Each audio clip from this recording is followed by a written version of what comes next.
అవిద్యానాం అంతస్థిమిరమిహిరద్వీపనగరీ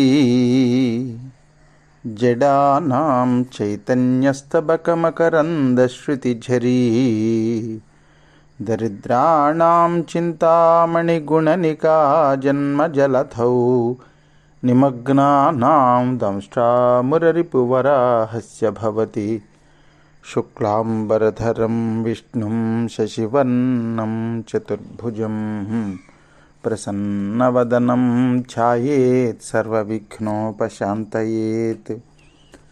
వందే గురుపదద్వంద్వమవాన్మనసగోచరం రక్తశుక్లప్రభామిశ్రమతర్క్యం త్రైపురం మహః.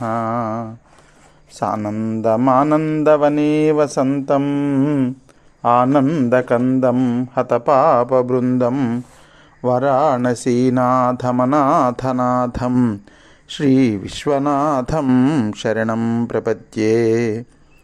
విశ్వేశం మాధవం ఢుంఢిం దండపాణిం చ భైరవం వందే కాశీం గుహాం గంగాం భవానీం మణికర్ణికాం. హర నమః పార్వతీపతయే హర హర మహాదేవ శంభో శంకర. దివోదాసుతో వినాయకుడు డుండిభట్టారకుడనే పేరుతో ఉన్నటువంటి వినాయకుడు, మహారాజా నువ్వు లెక్క పెట్టుకోవయ్యా, ఈ రోజు నుంచి 18వ రోజున ఉత్తర దేశం నుంచి ఒక ఆయన వస్తాడు. ఆయన నీలో ఉండేటటువంటి లోపం ఏమిటో చెప్తాడు, దానికి తగినటువంటి ప్రాయశ్చిత్తం కూడా ఆయనే చెప్తాడు. ఆ ప్రాయశ్చిత్తం ఆయన జయిస్తాడు, నీకంతా మేలే జరుగుతుందయ్యా, ఏమి దిగులు పడకు అని దివోదాసు ఇచ్చినటువంటి పండ్లు తాంబూలం తీసుకున్నాడు. తీసుకుని వెళ్ళిపోయాడు. ఈ 18 రోజులకి ఎంత చేయాలో అంతా చేసేసాడని నిన్ననే మనం చెప్పుకున్నాం. వ్యూహాన్ని రచించాడు, ప్రణాళికను రచించాడు, నాన్నగారైనటువంటి పరమేశ్వరుడికి సందేశం పంపించాడు, ఇక్కడ నేనంతా రెడీ చేసేసాను, ఆయన్ని పంపించండి అని. ఇదిలా ఉంటే అక్కడ పరమశివుడు విష్ణుమూర్తిని పిలిచి ఆయనతో అంటాడు,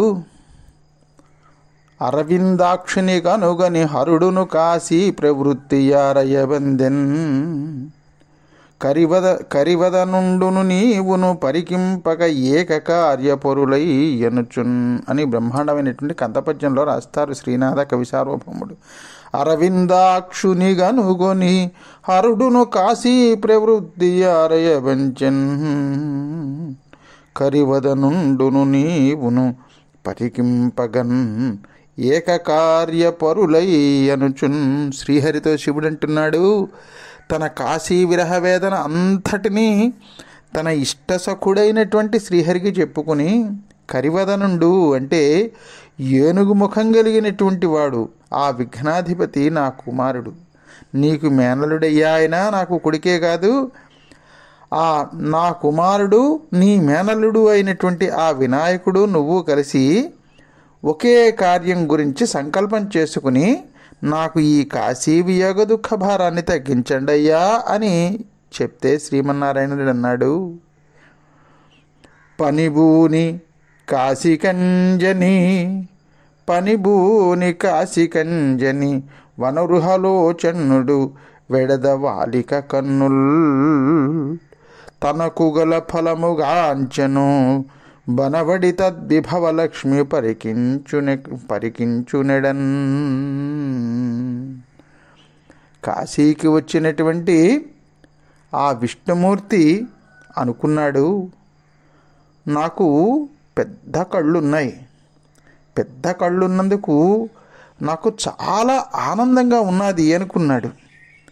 అనుకుని పద్మాక్షుడు కదా ఆయన, నేను పద్మాక్షుణ్ణి కదా, అరవిందాక్షుడు అని కదా నాకు ఒక పేరున్నది, కాశీని చూడగలుగుతున్నాను అనేటటువంటి ఆనందం నా కళ్ళకి కలుగుతోంది, నా కళ్ళ ద్వారా నా మనస్సుకి ఆనందం కలుగుతోంది అని అనుకుంటున్నాడు ఆయన. ఏ దేవుడు కాశీకి వచ్చినా దివోదాసు రాజ్యం చేస్తున్నంతసేపు వారి వారి నిజ రూపాలతోటి రాకూడదు, వాళ్ళు రూపాలు మార్చుకుని రావాలి.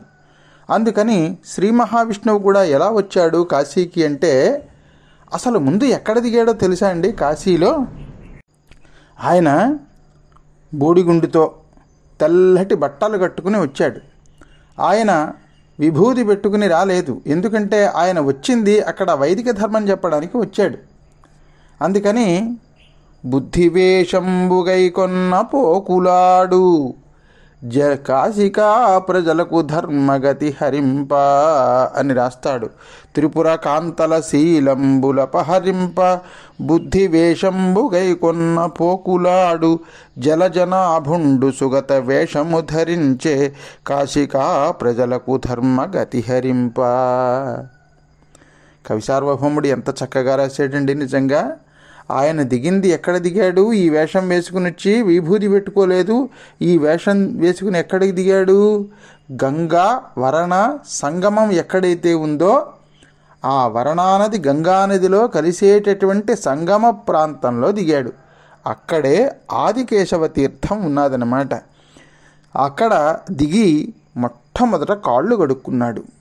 సాక్షాత్తు విష్ణుమూర్తి అక్కడ కాళ్ళు కడుక్కున్నాడు కాబట్టి దానికి పాదోదక తీర్థము అని పేరు వచ్చింది. దాన్ని పాదోదక తీర్థం అంటారు. అది అత్యంత పవిత్రమైనటువంటి తీర్థం. విష్ణుమూర్తి సాక్షాత్తు నారాయణమూర్తి అక్కడికి దిగి మొట్టమొదట అక్కడే దిగి అక్కడ కాళ్ళు కడుక్కున్నటువంటి ప్రాంతం కాబట్టి అది పాదోదక తీర్థము అయింది. సాక్షాత్తు నారాయణుడు పాదాలు కడుక్కున్నటువంటి తీర్థం కదా. నారాయణుడు అక్కడ రూపం మార్చుకున్నాడు. మరి రూపానికి తగినటువంటి పేరు కావాలి కదండి. అందుకని ఆయన పుణ్యకీర్తి అని ఆయనకి పేరు పెట్టుకున్నాడు. ఆయనేమో పుణ్యకీర్తి అని పేరు పెట్టుకున్నాడు. తనతో పాటుగా తన వాహనమైనటువంటి గరుత్మంతుడిని కూడా తీసుకొచ్చాడు. ఇప్పుడు గరుత్మంతుడు ఈయనేమో గురువుగారు నారాయణమూర్తి, గరుత్మంతుడేమో శిష్యుడు. గరుత్మంతుడిని శిష్యుడిగా చేసుకుని ఈయనకి పుణ్యకీర్తిని పేరు పెట్టుకున్నాడు కదా తనకి తాను.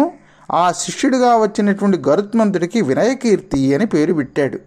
పేరు పెట్టి ఆ గరుత్మంతుడిని అంటే ఇప్పుడు ప్రస్తుతం వినయకీర్తిని శిష్యుడిగా పక్కన పెట్టుకున్నాడు. ఎందుకంటే శిష్యులతో వెళితే అదో గొప్ప. వ్యాసభగవానుడికి ఎన్ని వేల మంది శిష్యులు ఉండేవారు? కనీసం 10,000 మంది శిష్యులు ఉండేవారట ఎప్పుడును. అందుకని ఎంతమంది శిష్యులు ఉంటే అంత గొప్ప అన్నమాట. సరే, ఈయన శిష్యులతో వెళితే అదే గొప్ప కాబట్టి ఆ శిష్యుడిగా పెట్టుకున్నాడు. ఆ శిష్యులుంటే జనాలను కూడా ఆకర్షించడానికి బాగుంటుంది. ఎందుకంటే ఆయన స్తుతించుకోకూడదు. గురువుగారు స్తుతిస్తూ ఉంటారు, గురువుగారిని శిష్యులు స్తుతిస్తూ ఉంటారు. ఈ రకంగా జనాల్ని కూడా ఆకర్షించడానికి బాగుంటుంది అని ఆ శిష్యుడిగా పెట్టుకున్నాడు గరుత్మంతుడిని. ఆయనకి వినయకీర్తి అని పేరు పెట్టాడు. ఆ వినయకీర్తిని శిష్యుడిగా చేసుకుని ఒక స్త్రీని, ఎవరో తెలుసు కదా స్త్రీ ఎవరు వస్తారో, విష్ణుమూర్తి వస్తే ఆ స్త్రీని సన్యాసినిగా పరివ్రాజకగా చేసుకున్నాడండి. ఇక్కడ ఎవరు వస్తారు? మహావిష్ణువు నారాయణమూర్తి వస్తే లక్ష్మీదేవి వస్తుంది. ఆవిడ్ని పరివ్రాజకగా చేసుకున్నాడు. నిజానికి స్త్రీలకు సన్యాసం ఇవ్వకూడదు. ఒకవేళ ఎవరైనా అలా ఇస్తే అది మహాప్రమాదం. ఇచ్చిన కాసేపటికి బాగానే ఉంటుంది, కానీ తర్వాత కొంప ముంచేస్తుంది అది. సరే, లక్ష్మీదేవిని పరివ్రాజకగా చేసుకుని ఆవిడికి పేరు మార్చాడు. ఆవిడికి ఏం పేరు మార్చాడు? ఆవిడికి ఏం పేరు పెట్టాడు? విజ్ఞాన కౌముది అని పేరు పెట్టాడు లక్ష్మీదేవిడికి.